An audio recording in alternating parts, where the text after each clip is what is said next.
Ladies and gentlemen, it's time for the greatest rock and roll stories in the universe, all from the fan's perspective. It's Rock Stories with the Brummster. Now, here's the host of the show, my rockin' daddy, the Brummster. Welcome.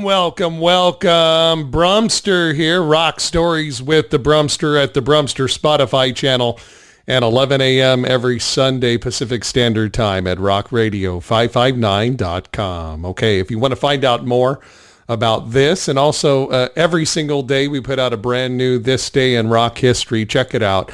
Become an FOB, a friend of the Brummster at the Brummster Facebook page. I'll see you there. Okay, so we have a very special show. Premise of the program, by the way, Rock Stories with the Brummster.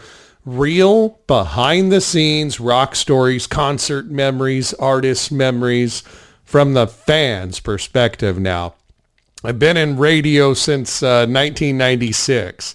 And because of that, throughout my travels, I've got a lot of personal experiences, but I get to live vicariously, as do you today, through the memories and experiences of those friends of mine that I've met along the radio trail, who also have had a lot of great, unique moments in time in rock and roll history. And today's special guest is right up that tree, barking up the right tree, man. We've got my friend from the radio days. That's right. He is a radio aficionado. Mr. Jake Hammer is joining us today. Rock Stories with the Brummster. What's happening, Jake? Welcome to the program, sir. Thanks, sir. Your kid, man, he's got a feature in radio, man. That's a nice delivery. I've got him opening every broadcast, man. You need to pay that kid, man. He does. We just hooked him up with Minecraft the other day, and boy, that kid is proving to be such a talent. It goes to show when you get encouragement at an early age, what that can do way down the road. Hey, introduce yourself to our Rock Stories with the Brummster audience. Let them know, Jake Hammer.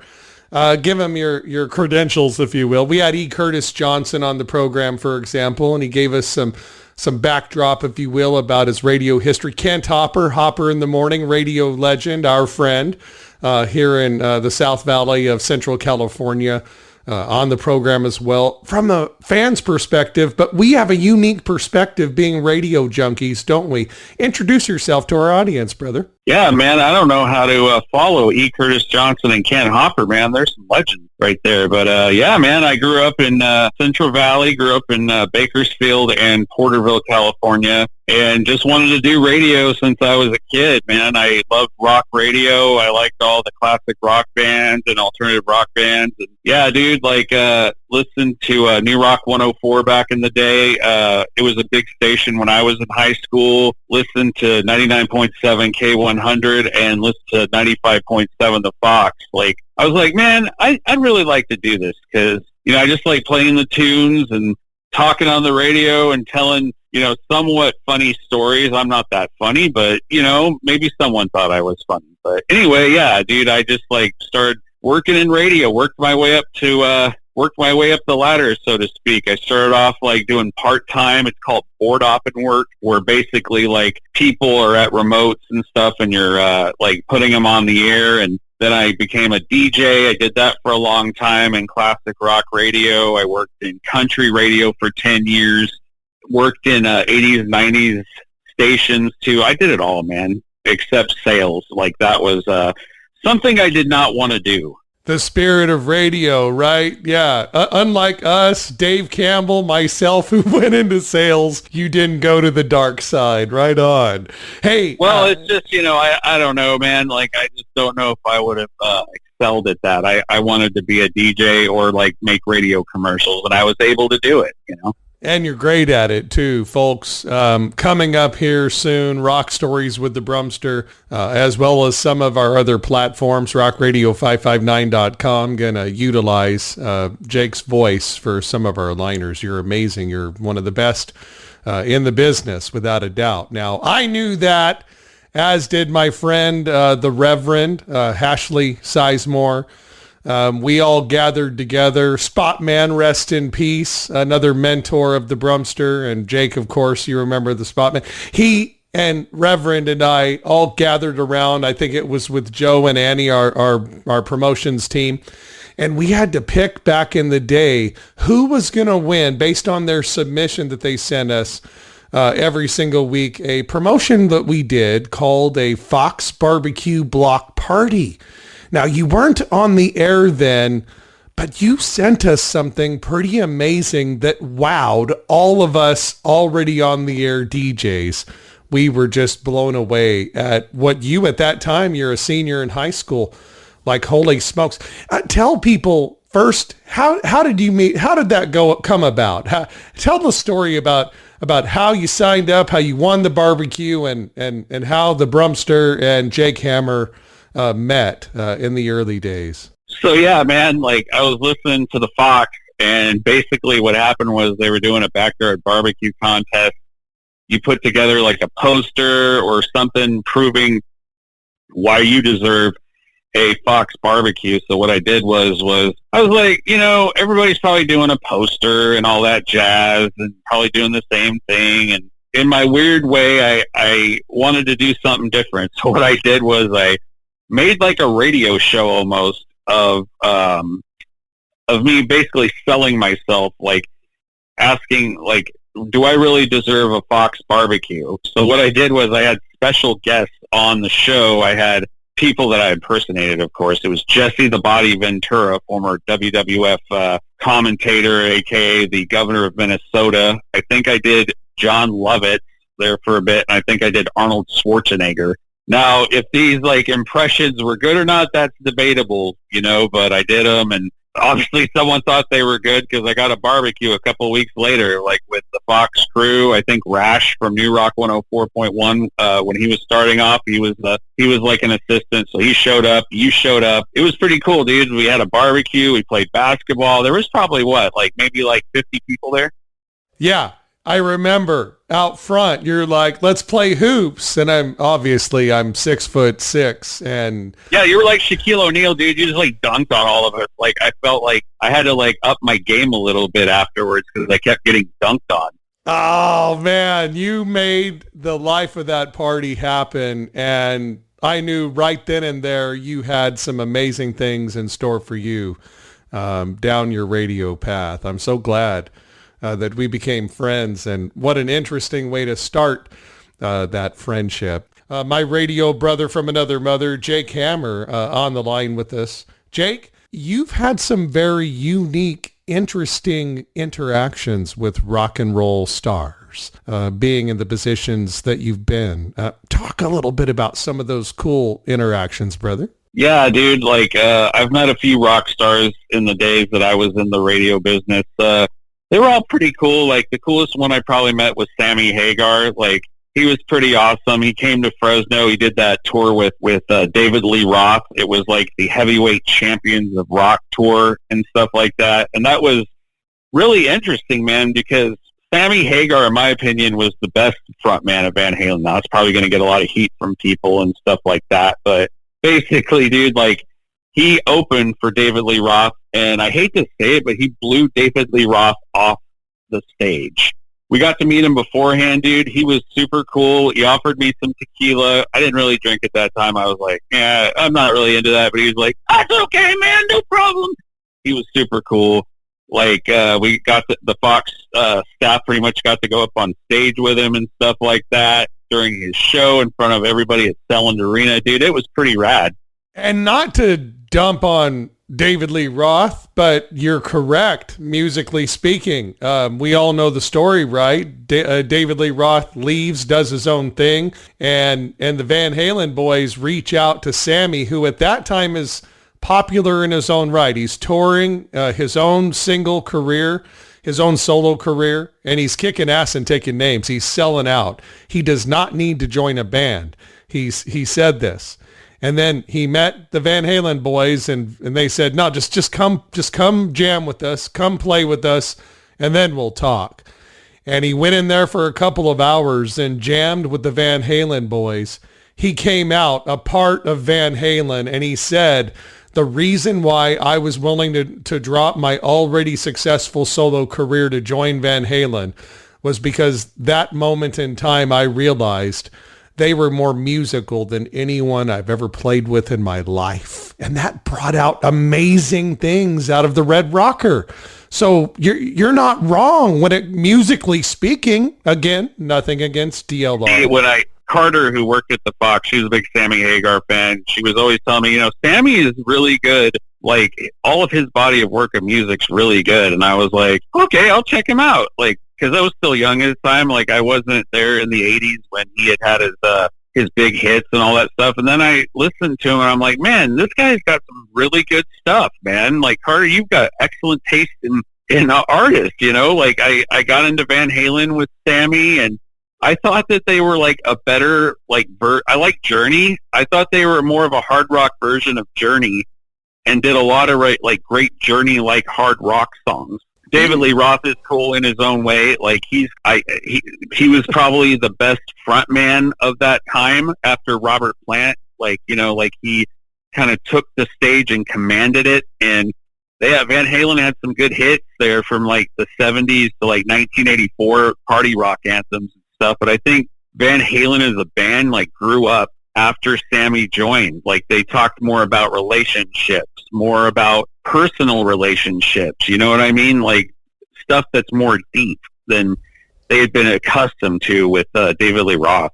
Yeah, and DLR, he was against bringing in the keyboards. Of course, he lost that bet in 1984, changed his career forever. We don't remember the keyboards from 1984 and Jump as an Eddie Van Halen thing. We think of Eddie as just doing the guitar, and we see those big O scissor kicks from DLR right from the video. We would think, not knowing that he loved it, but he was actually anti bringing those keyboards on that made him so world renowned. Dude, there's the best thing David Lee Roth ever did was his first solo album, Eat 'Em and Smile. So he's got songs on there like Yankee Rose, which is a kick-ass rock song. It's one of his best ones. But not only that, dude, he did a version in Spanish. Can you believe that, dude? He not only did a rockin' album in English, but he did a Spanish version, and it is awesome. You just threw a nugget of knowledge at the Brummster that I was completely unaware of. ¿Cómo se dice en inglés? Are you serious? That's badass, man. Dude, it is epic. I wonder, though, I wonder if he actually knew what he was singing sometimes, if he's really bilingual, because he sings some of these songs and it sounds like he doesn't know what he's saying, and that's hilarious to me. It's just like he's reading off a script. But, dude, it flows so well. It's awesome. You need to check it out. I think you can watch some of the songs on YouTube or whatever, but I have the album in English and in Spanish. And despite not knowing the full language of Spanish, I must say that the Spanish version of Eat 'Em and Smile by David Lee Roth is epic. I'm never going to forget this. I'm writing it down. Oh, dude, I learned something. We learn something new every day, rock and roll fans, right? Rock Stories with the Brummster, special guest, my radio brother from another mother, Jake Hammer, on the line with us today. Yeah, dude. Loving it. You need to check it out, dude, because not only is David Lee Roth a very smart guy and goes off on tangents that I don't even understand. He does scissor kicks. He can do it all, but also I guess he's a master of the heavy metal language in Espanol. And the dude is a martial arts freak as well. I mean, and he can kick your butt in martial arts too. I mean, he's literally the Dos Equis guy. And he knows how to use a bong correctly. Yeah. Yes, and he's an EMT too, isn't he? Yes. Gee whiz. He filled in as an EMT. Imagine you're dying of a heart attack, and all of a sudden David Lee Roth's big old giant grin is staring down at you, right? Dude, I would probably just die from looking at that grin. He's got that Joker Jack Nicholson grin going. Rock Stories with the Brummster, getting the best of the best today with the best of the best. You want the best? You got the best. Jake Hammer is on with the Brummster right now. Rock Stories from the fans' perspective. What better than a radio legend joining us today to share some behind the scenes, pulling back the curtain, if you will, on these great experiences. By the way, you want the best, you got the best. Was able to interview Gene Simmons early in my career, and what an interesting personality. I think we have that in common, right? Did you also meet Gene? Yeah, so I love Kiss. They're like one of my favorite bands ever. I like any version of Kiss because it's like everybody loves the original version with Ace Frehley and Peter Criss, and I love them, but I actually like their 80s stuff better with like Vinnie Vincent and Eric Carr and I think Bruce St. John and Bruce Kulick. Like if you're like a diehard Kiss fan, you know who these guys are. But basically, I like the Kiss music any era, but I really prefer them when they took off the makeup. When they just became a hair metal band, I thought they were awesome. So imagine my wonder and excitement when my program director says, "Hey man, you want to interview Gene Simmons?" And I'm like, well, do I want to eat a stuffed crust pizza? Of course I do. Like that's not a tough one right there. So I basically scheduled the interview. Gene canceled 4 times. So I should have went by the method of like, fool me once, shame on you. Fool me twice, shame on me. But I wanted to interview Gene Simmons so bad that I would take the risk of being constantly rejected every time just to interview him. So finally one day he did have time in his busy schedule to talk to me for like 20 minutes. And the thing is, like, I thought, oh, is this guy going to be a jerk or something? Because he's canceled on me 4 times. But dude, when I talked to him on the phone, he was like a prince of a guy. Like he couldn't have been nicer to me. Of course, I kissed his ass and said, my brother and I are a huge fan of yours, and we have every Kiss album, and we've seen you multiple times in concert. And he goes, you are a very charming young man. I really appreciate it. And that Gene Simmons impression, that's a really bad Gene Simmons impression. No, it's really good. It sounds exactly like him. And one of the things I love about Gene Simmons and Kiss and any rock and roller that came from that era, they respect people in radio. They respected us on the microphone. They understood how vital at one time radio personalities were to their success, intertwined, if you will. Not so much anymore, as much as it once was, but the radio personality was just totally connected with the success of any tour, any album selling, any success that a band was going to happen back in the day. It's a different story now, but back in the day, it was a big deal, that connection, right? Oh, yeah, dude, because if you didn't, play their record or whatever, how are they going to tour? How are they going to make money? That's how they made their money back in the day, was touring and getting their name out there. I mean, they got a piece of their record deal, but, they made their nut, touring across the United States, Canada, the world, and if someone's not going to play your record, that's like the perfect advertising, you know what I mean? So he was one guy that really, knew the power of radio at that time, and he was super cool, man. Kiss is a great band. If you've never seen Kiss before in concert, I know they're on their 59th or 60th farewell tour or whatever, and God knows if they're going to continue to go into their hundreds. I heard that Gene and Paul want to have new members of Kiss even when they pass on. I don't know how crazy I am about that idea because, in my opinion, Gene and Paul are Kiss, and if you replace them, they basically just become a Kiss tribute band. But, dude, Kiss is awesome, man. I've seen them multiple times in concert. I saw them with Aerosmith at Kmart Center one year. I was I'd never seen Aerosmith before in concert, and I was like, oh, man, Aerosmith probably might be just as good as Kiss, but Kiss actually opened for Aerosmith during that show. Bad move. I was at that show, bro. Bad move. You do not let Kiss open for you because all the senses are exploded, and then Aerosmith comes on and everyone just sat down. I mean, and Aerosmith is the bomb. But, right, is that a bad move? Kiss should always be the headliner, even though Aerosmith is probably the more world-renowned popular band. Don't you agree? Bad move, right? It killed our senses at that concert, and then it was a nap after that. Dude, it was like when Sammy opened for Dave. Like, who agreed to that one? Like, basically, Sammy blew Dave off the stage. I'm sorry to say it, folks, but Sammy he's got way more quality than David Lee Roth live. And then when I saw Kiss open for Aerosmith, I was like, I don't know who's going to be better, because I like to compare the bands sometimes to see who is better. And Kiss just blew Aerosmith off the stage. Like, it wasn't even close.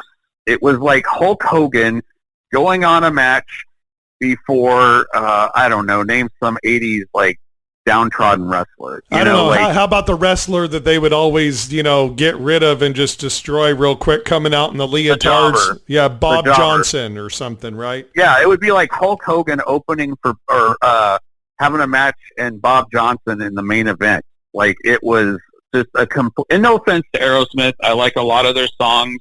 Dude, like, Kiss, like, just completely obliterated them live. I was at that show at the Save Mart Center. By the way, hats off Mitzi Evans. She was the person who sold our remotes and was our sales manager over at the Fox KJFX when I was there. And she's now one of the head people over at running the Save Mart Center now. So hats off Mitzi Evans, bringing in lots of great acts to come in, especially COVID, just making sure that it's safe out there and getting that entertainment back to us fans. But I was there at the Save Mart Center and for that show, and that's what I remember. I remember being, because I had already seen Kiss twice, I already interviewed Gene. I love Kiss, but I'm like, let's get through Kiss because I want to see Aerosmith. I've never seen Aerosmith. My favorite album of all time is their comeback that made them huge again after their drug addict issues with Permanent Vacation. I was excited, man. And all of a sudden Kiss comes out, blows all your senses to cloud nine with the fire and the flames. And oh man, the show, best in the world. You want the best, you got the best. We got it. Aerosmith comes out and I was like, okay, everyone sat down. I'm like, wait a minute. Aerosmith is not rocking. This doesn't make sense. They rock, but after you blow all your senses away, it just doesn't seem as wonderful after that, huh?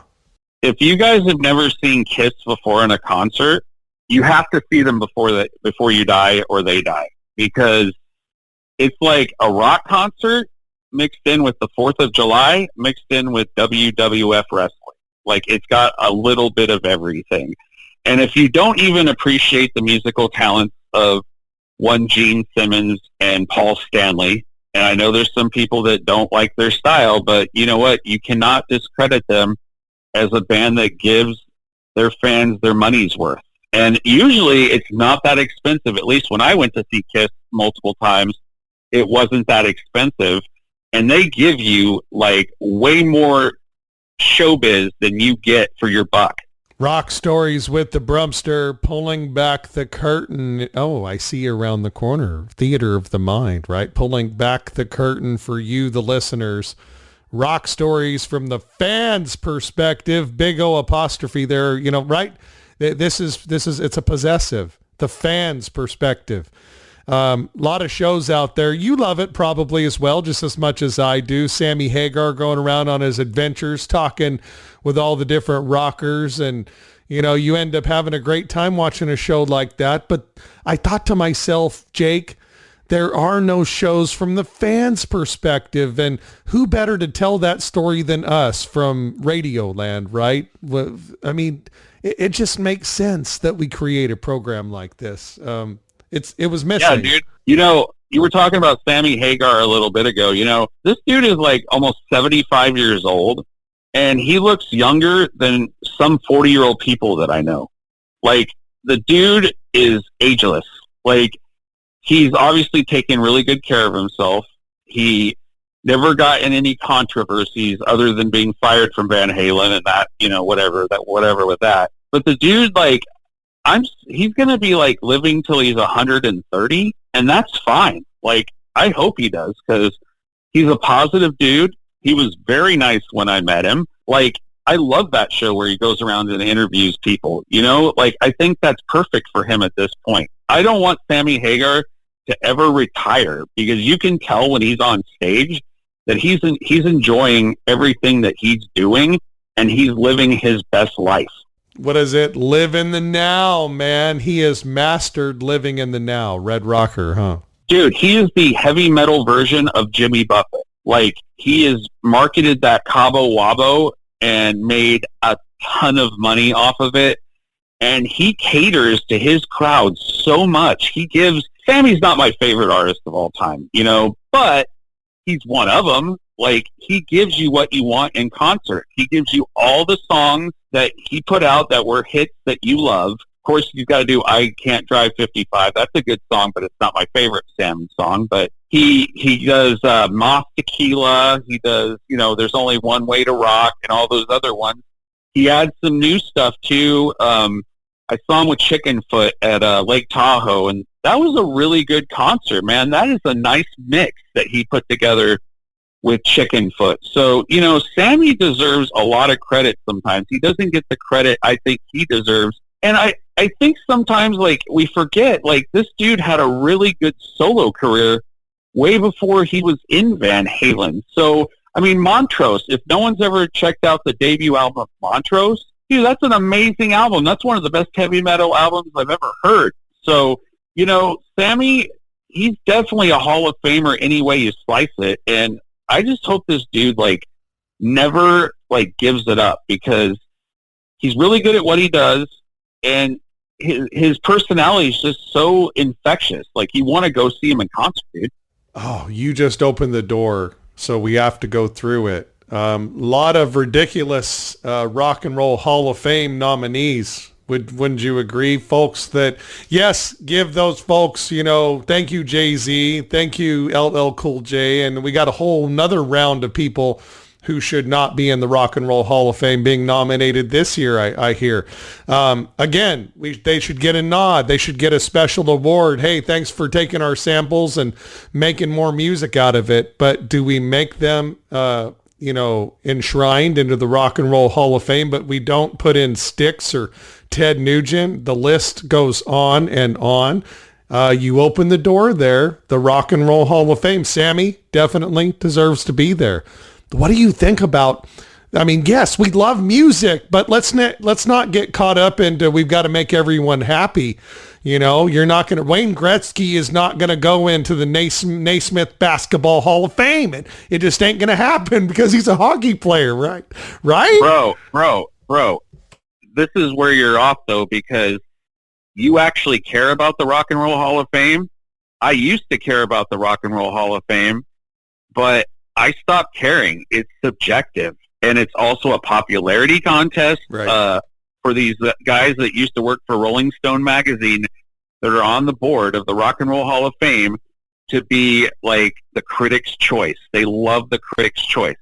Look, dude, I like Elvis Costello. He's all right. He's not the greatest guy, greatest musician in the world, but I liked his music. Is he better than Styx? No. In my opinion, the fact that Styx isn't in the Rock and Roll Hall of Fame is a miscarriage of justice. Yep. This band, sold a lot of records in the 70s and the early 80s. They still get a lot of fans to their shows, dude. And the fact that they're not in the Rock and Roll Hall of Fame is just a joke. Right. I like it like the Baseball Hall of Fame, okay? Look, Roger Clemens, did he do steroids or not? I don't know. I wasn't there. But he's one of the greatest pitchers of all time. He won a lot of World Series. He won a lot of Cy Young Awards. And the fact that he's not in the Baseball Hall of Fame is a joke. So I look at Hall of Fames as basically a joke. Right. It's to cater to these hip chic crowds. No offense to Bruce Springsteen. He's all right.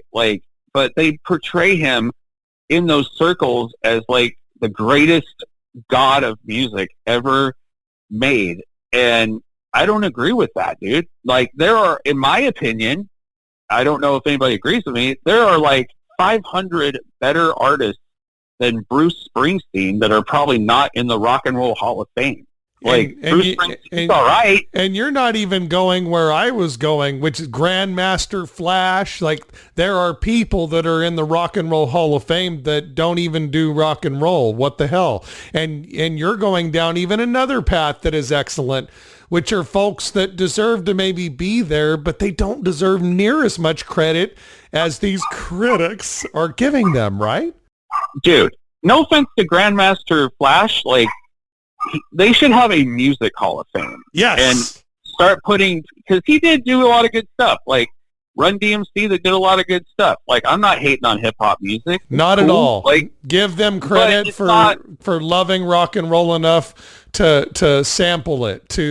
I mean there is some artistic similarities there, but it's apples and oranges. Hockey and basketball and football are all sports, but they have their own hall, right? Name some other bands that are in the Rock and Roll Hall of Fame. Is Deep Purple in there yet? Like, I'm sorry if they aren't. I haven't looked it up, but for a long time they weren't. And it's like, dude, this band had like amazing records.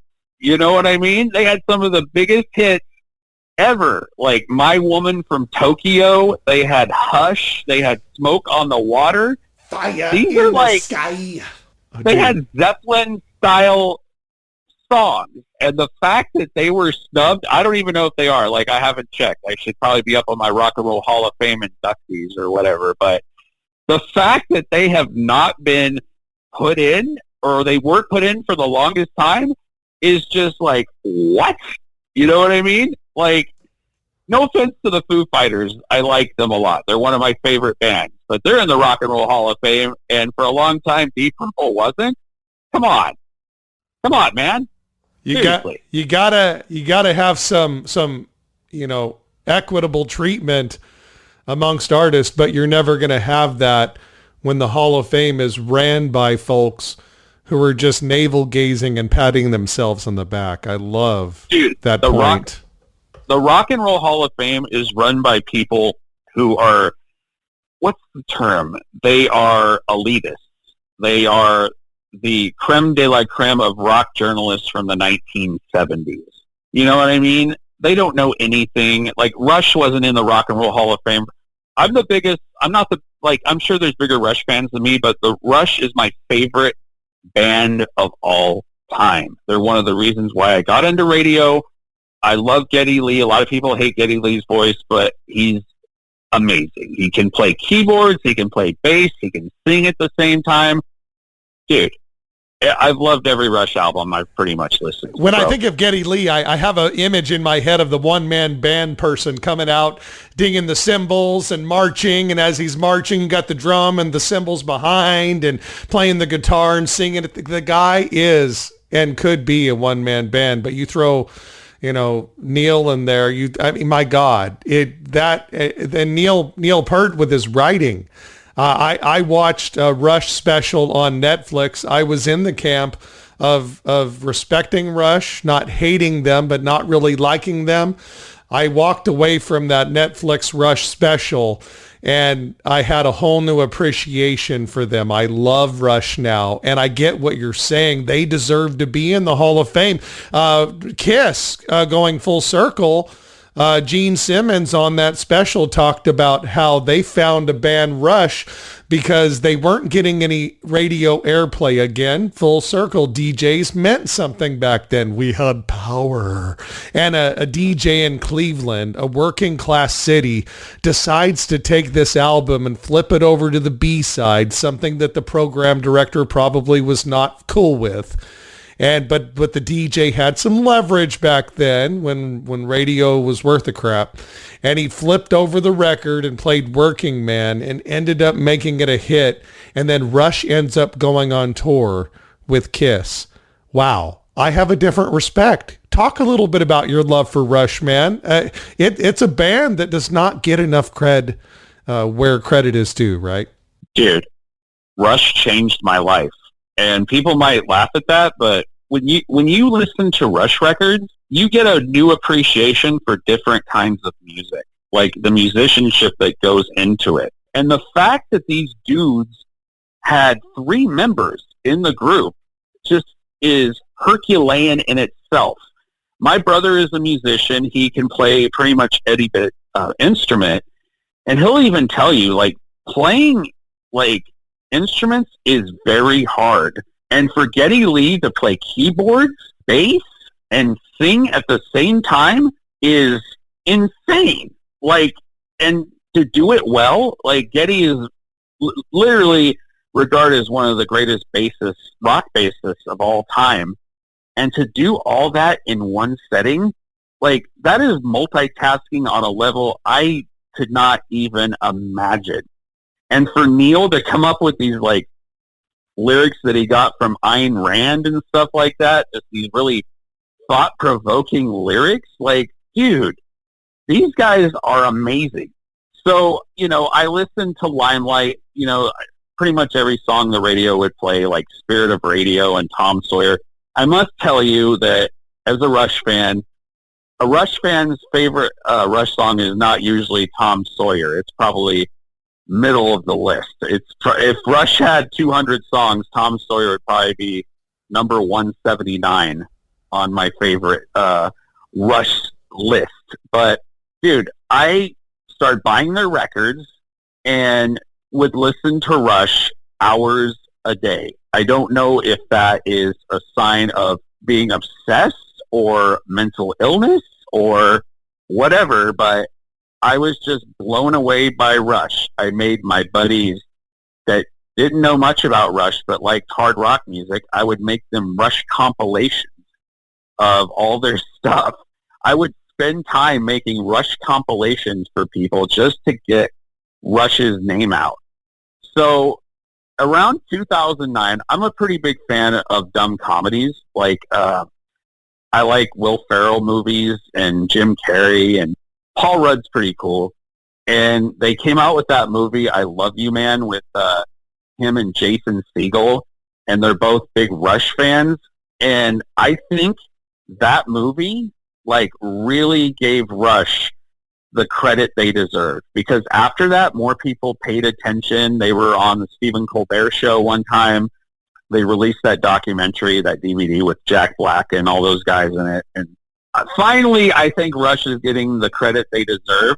But for a long time, they were just looped in as another good hard rock band, but a lot of people didn't really pay attention to them, I thought. For the longest time, they were in the Rock and Roll Hall of Fame, and they sold a lot of records back in the day. And they sold out a lot of shows, not just in America, but all over Canada and Europe.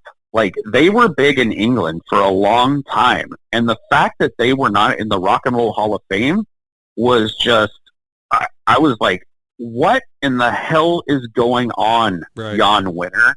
Like, what is going on? You and your Elvis Costello-loving group of guys that couldn't give two craps about Rush. Like, I think heavy metal gets heavily discounted as a viable genre of music when it comes to these guys. They don't know anything about it.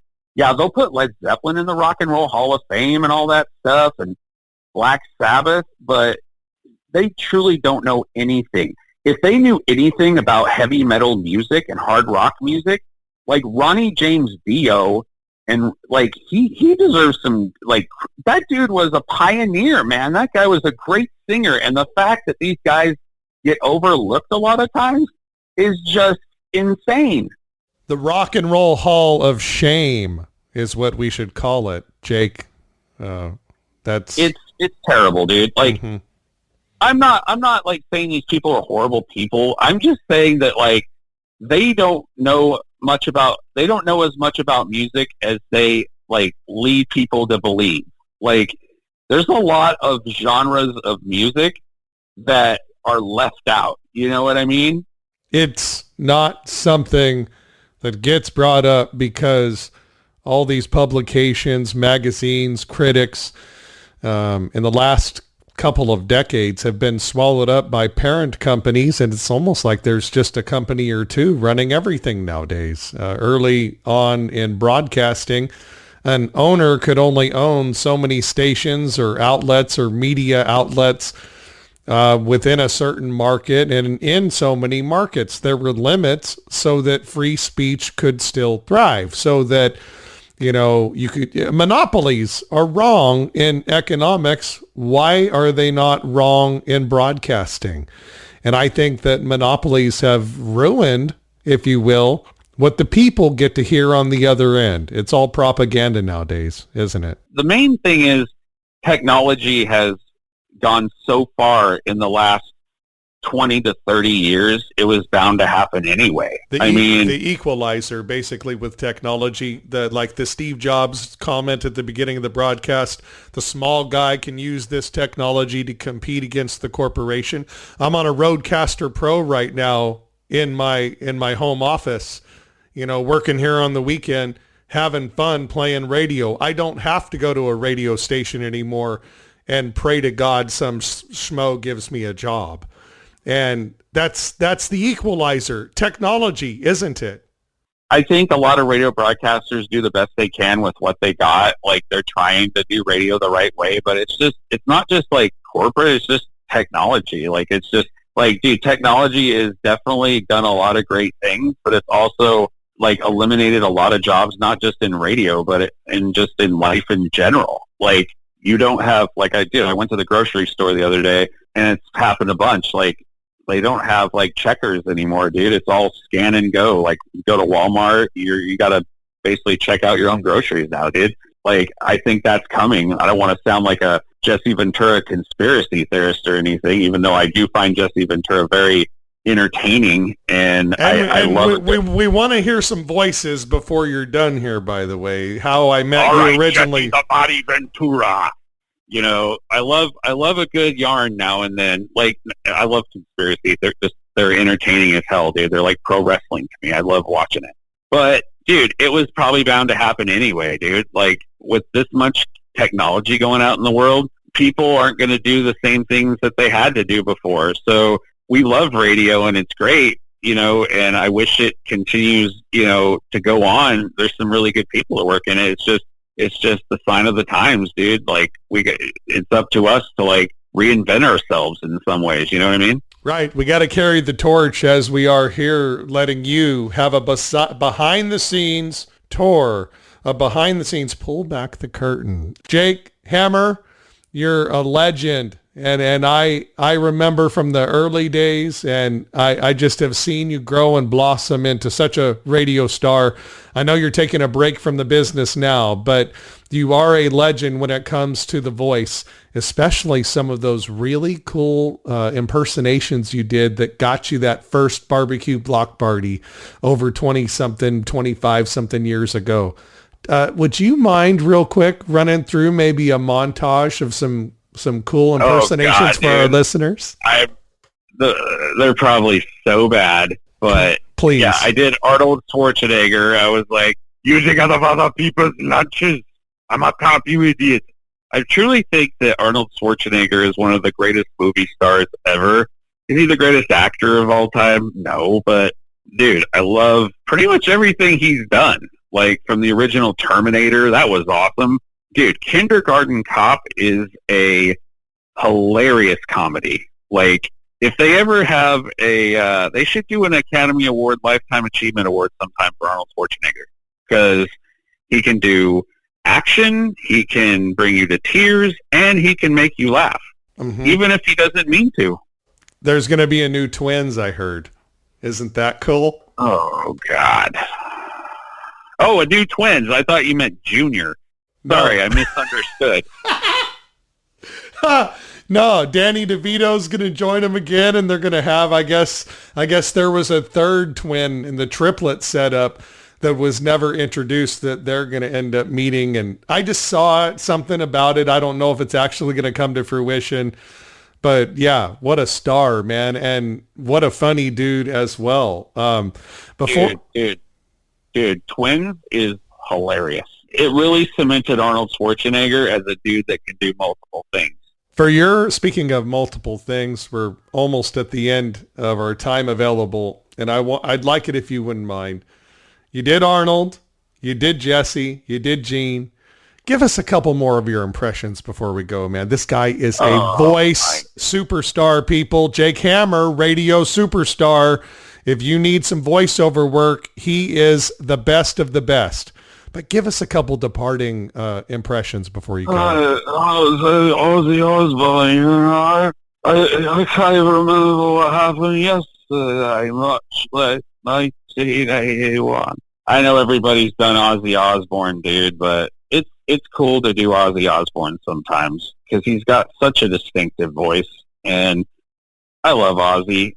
I don't know. I don't know if he should be like on stage anymore or anything because poor guy has had some health issues, you know, over the years and all that stuff. But you know, he's a legend. I love Ozzy. If I saw him and got a chance to meet him, I'd give him a hug. Right. We all love Ozzy when we see him, and especially when I watched his show with Jack, his son, and it's how cool you fall in love with the guy no matter what. And he's like, I can't do any drugs. I can't drink any alcohol. You're not taking my ice cream. Well, dude, who would want to take ice cream away from you? Like, that is an ultimate sin. No pun intended, because that's one of Ozzy's albums. But ice cream should be enjoyed by all. I loved it. I'm like, oh my God, Ozzy and I share the same Achilles heel, ice cream. How cool is that, right? Dude, I'm a diabetic, and I'm not even supposed to have ice cream, and I still enjoy a drumstick now and then. Oh, I love it. I love it. Reminding me of the old days when the ice cream man would come around and you'd hear the music and go out there with your 50 cents and, oh God, man, memories. Well, we've been around the memory trail today. Better than ever before is how I feel after discussing all this rock and roll and knowledge with you. Jake Hammer, Rock Stories with the Brummster. Jake, if our listeners would like to reach out to you in regards to utilizing your awesome gift from God, your special talent, your voice, and your personality, and voice work available. I know you do it kind of a la carte and customized. You got another job like me. You've got other responsibilities, your family, etc. But if folks would be interested in reaching out and utilizing that special voice talent that God gave you, how could they reach out to you, or what's the best way for them to get in touch with you, maybe through me, or however you want to do that? Yeah, dude, email me at jake.hamar@gmail.com. Awesome. Jake Hammer, you rock, brother. Thanks for being on the show. Hang on for our engineers, bro. Rock Stories with the Brummster. Jake Hammer, a radio legend, a friend of the Brummster and FOB. Would you like to be an FOB, a friend of the Brummster? Go to the Brummster's Facebook page. Catch all Rock Stories with the Brummster every Sunday, 11 a.m. Pacific Standard Time at rockradio559.com.